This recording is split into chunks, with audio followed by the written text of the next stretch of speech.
جو لوگ کافر ہوئے اور اللہ کے راستے سے روکتے رہے، یعنی جو لوگ نافرمان ہوئے، ان الذین کفروا، جن لوگوں نے نافرمانیاں کیں، جو لوگ نافرمان ہیں اللہ رسول کے، وصدوا عن سبیل اللہ، اور روکا اللہ کے راستے سے، ثم ماتوا وهم کفار فلن یغفر اللہ لهم، پھر کافر ہی مر گئے، نافرمان ہی مر گئے، توبہ نہیں کی، اپنی اصلاح نہیں کی، نیک نہیں بنے، اللہ ان کو ہرگز نہیں بخشے گا۔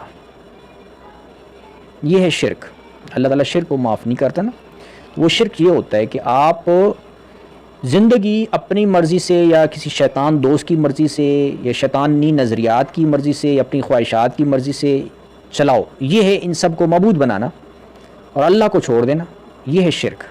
ٹھیک ہے، اللہ کی اطاعت اور توحید یہ ہے کہ اللہ کی باتیں ماننی ہے، اللہ کی مرضی کے مطابق زندگی بسر کرنی ہے۔ آپ ایسا نہیں کرتے، آپ اپنی مرضی کے مطابق زندگی بسر کرتے ہو، کہتے ہو میرا جسم، میری زندگی، میری مرضی، یا آپ کسی دوست یار کے مرضی کے مطابق چلتے ہو، یا آپ کی گمراہ والدین ہیں ان کے کہنے پہ چل رہے ہوتے ہو، تو آپ اللہ کے کہنے پر تو نہیں چل رہے، آپ اللہ کی رسول کے اطاعت تو نہیں نہ کر رہے۔ تو اس صورت میں آپ کیا ہو؟ آپ شرک کر رہے ہو۔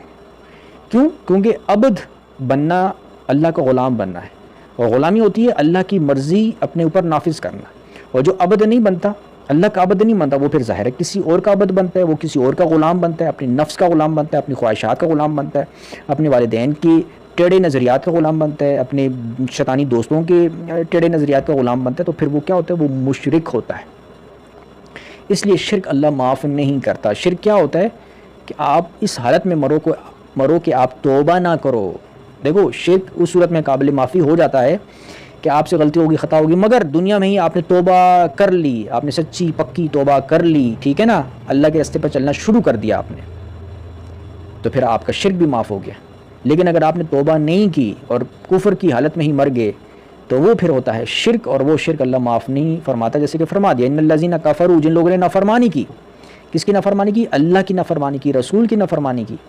اور اللہ کی نافرمانی کرنا دراصل شرک ہوتا ہے، کیونکہ نافرمان شخص جو ہوتا ہے، جیسے کہ میں نے بتایا، وہ اللہ کی بات نہیں مانتا، وہ اپنے نفس کی بات مانتا ہے یا کسی اور شیطان گمراہ بندے کی بات مان رہا ہوتا ہے نا، تو وہ شرک ہوتا ہے، وہ کسی اور کو معبود بنا رہا ہوتا ہے۔ جیسے قرآن میں آیت بھی ہے کہ کیا تم نے ایسے شخص کو دیکھا جس نے اپنے خواہشات کو معبود بنا رکھا ہے؟